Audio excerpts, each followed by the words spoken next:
meu nome é Morena dos Anjos e esse é o Dicas, um canal para compartilhar com vocês minha paixão por obras de terror.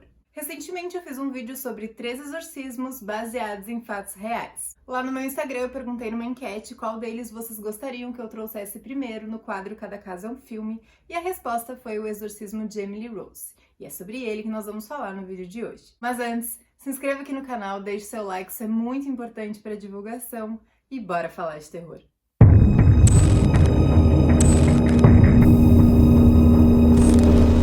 Lembrando que este é um vídeo com spoiler. O longa, que no momento tá lá na Netflix, narra o julgamento do padre Richard Moore, acusado de homicídio pela morte de Emily após o seu exorcismo. De um lado, a promotoria afirma que Emily precisava de continuidade no tratamento médico, pois era uma menina doente, e do outro, a defesa tenta provar que o padre, Emily e sua família acreditavam que ela estava possuída e que o exorcismo ajudaria. Portanto, o padre Moore fez o possível para tentar salvá-la. And what is that? What really happened to Emily?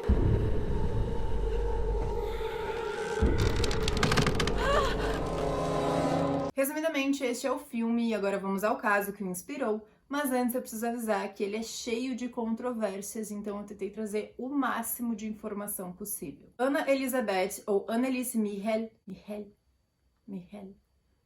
espero ter pronunciado certo, Flora. Nasceu em 21 de setembro de 1952 no estado da Baviera, na Alemanha. A família de Anneliese era profundamente católica e a sua educação foi rígida nessa doutrina. Porém, aos 16 anos, ela foi diagnosticada com epilepsia devido a uma grande convulsão sem explicação que teve. Junto a isso, Anneliese começou a se mostrar depressiva, agressiva, muito diferente da jovem alegre que ela normalmente era. Após um tempo, Anneliese foi internada num hospital psiquiátrico, mas infelizmente ela não melhorava e o seu quadro de depressão só piorava, o que dá pra entender, porque deve ser horrível ficar dentro de uma instituição nessas condições. Os pais de Anneliese então a levaram pra casa, mas isso não ajudou. A sua condição, que até então era tida como psiquiátrica, psicose, esquizofrenia, mais a epilepsia, agora começava a ser atribuída à possessão demoníaca. Dentre muitas coisas, Anneliese passou a intolerar objetos e lugares religiosos, dizia ver as faces do diabo, comia carvão e insetos, andava nua pela casa, se bem que por esse último... E na tentativa de rezar, ela ficava se ajoelhando e levantando sem parar cerca de 600 vezes por dia, e isso fez com que ela rompesse os ligamentos do joelho. Assim, ela rastejou até debaixo de uma mesa e começou a latir feito um cachorro por 2 dias sem parar. Além disso, obviamente, ela escutava vozes que diziam que ela estava condenada e apodreceria no inferno.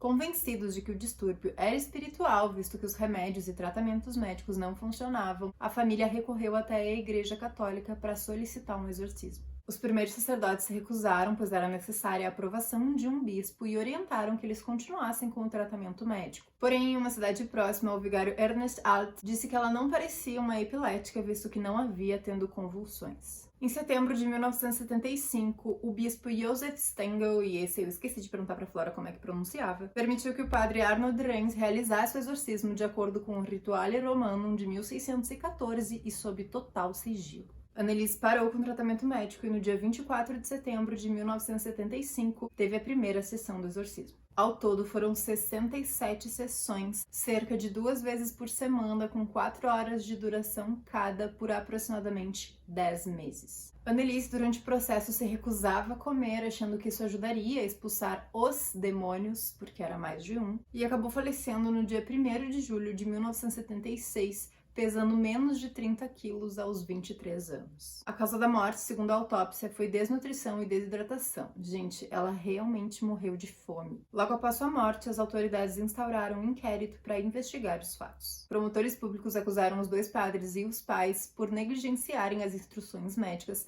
favorecendo assim a piora no quadro psiquiátrico de Anneliese. O bispo que autorizou o exorcismo não foi iniciado por causa da sua idade avançada e estado de saúde debilitado. O caso ficou conhecido como Klingenberg por causa do nome da localidade alemã onde tudo aconteceu, e o julgamento ocorreu no dia 30 de março de 1978. A promotoria trouxe depoimentos médicos que reforçavam as doenças de Anneliese, embora o doutor solicitado pelo padre Ernest Alt afirmasse que não havia tratamento contra ações demoníacas. Psiquiatras afirmaram que os padres induziram a vítima doutrinariamente e que se ela tivesse voltado ao hospital e sido forçada a comer, não teria morrido. A defesa dos padres foram advogados contratados pela igreja e a defesa dos pais afirmou que o exorcismo era ato lícito, uma vez que a Constituição alemã protegia os cidadãos no exercício irrestrito de suas crenças religiosas. A defesa trouxe fitas gravadas durante as sessões de exorcismo, mostrando Anneliese com vozes distorcidas, afirmando que havia 6 demônios ali com ela. Hitler, Caim, Judas, Nero, Fleischmann, que foi um padre excomungado pela igreja lá no século XVI, e o próprio Lúcifer. Atenção! A seguir trecho das gravações do exorcismo de Anneliese. Se você é sensível, pule esta parte. Du hast der Lüge, sage die Wahrheit. Sag mir den Namen. Wer ist der Judas, der Nero, der Kain und der Hitler? Und zerbricht das so, dass ich in dem Weib drin bin. In alle Ewigkeit! Ao final do julgamento, os réus foram considerados culpados com penas de prisão de 6 meses sujeitos à liberdade condicional. Agora tem uma coisa curiosa. Enquanto eu estava pesquisando e lendo sobre o assunto, eu encontrei que antes do julgamento, os pais de Anneliese solicitaram exumação dos seus restos mortais. O motivo oficial foi que ela teria sido enterrada às pressas em um sarcófago precário, mas na verdade, o que aconteceu foi que uma freira avisou os pais de Anneliese que teve uma visão dela e que seu corpo estava intacto, mesmo após a enterrada. E isso seria prova de que o que aconteceu com ela foi realmente sobrenatural. Nos relatórios oficiais da exumação, consta que o corpo já estava em estágio avançado de decomposição, mas as fotos nunca foram divulgadas. Os padres e os pais dela foram desencorajados de ver o corpo, e mais tarde o padre Renz afirmou que teria sido advertido a não se envolver, pois isso poderia influenciar no seu julgamento.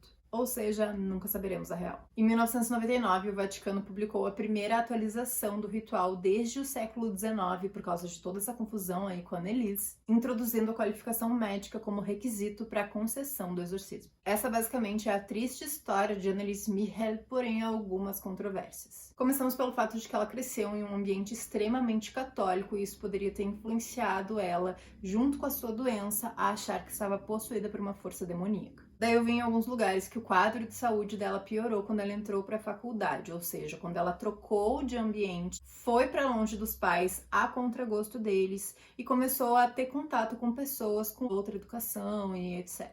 E além disso, a família teria sido fortemente influenciada pelo filme O Exorcista de 1973, que estreou na Alemanha em 74, pouco mais de um ano antes das sessões de Anneliese. E de fato, é indiscutível o tanto que esse filme impactou a vida das pessoas na época, já falamos disso aqui no canal, e que a Anneliese, na verdade, nem tinha toda essa intolerância, aversão a objetos e lugares religiosos. Foi toda uma comoção e alvoroço da Redondeza, que era uma localidade pequena e católica. Dito tudo isso, vamos às comparações entre o filme e o caso. Emily Rose, então, era Anneliese Michel, uma jovem católica praticante que passou por experiências bizarras, primeiramente tida como doente e depois como refém de uma possessão demoníaca. No filme, Emily vai para a faculdade e, no caso, eu não encontrei essa informação super concreta. No filme, ela aparece comendo insetos e fazendo as flexões de joelho, como aparentemente acontecia com a Anneliese.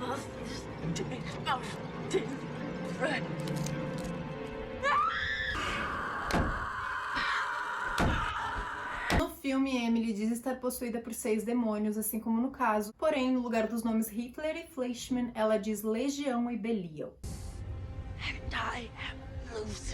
No filme só aparece uma sessão de exorcismo comandada por um único padre, enquanto que no caso foram 67 com 2 padres. Em ambos ela para de comer e falece, e também os acusados são considerados culpados, porém no filme só o padre Moore vai a julgamento, e no caso os 2 padres e os pais foram indiciados. O Exorcismo de Emily Rose não foi o único filme inspirado pelo caso. Requiem, uma obra alemã, conta uma versão mais cética da história de Anneliese. Bom, gente, o que aconteceu com ela é muito triste e eu, sinceramente, não sou capaz de opinar sobre o que eu acho, se era possessão, se não era, ou enfim. Inclusive, eu fiquei mais aterrorizada pesquisando sobre do que vendo o filme. Mas e vocês? Tem alguma opinião sobre o que aconteceu? Deixem aqui nos comentários. Me sigam lá no Instagram, @Morena dos Anjos, igual para Twitter. Muito obrigada por terem assistido até aqui e até a próxima.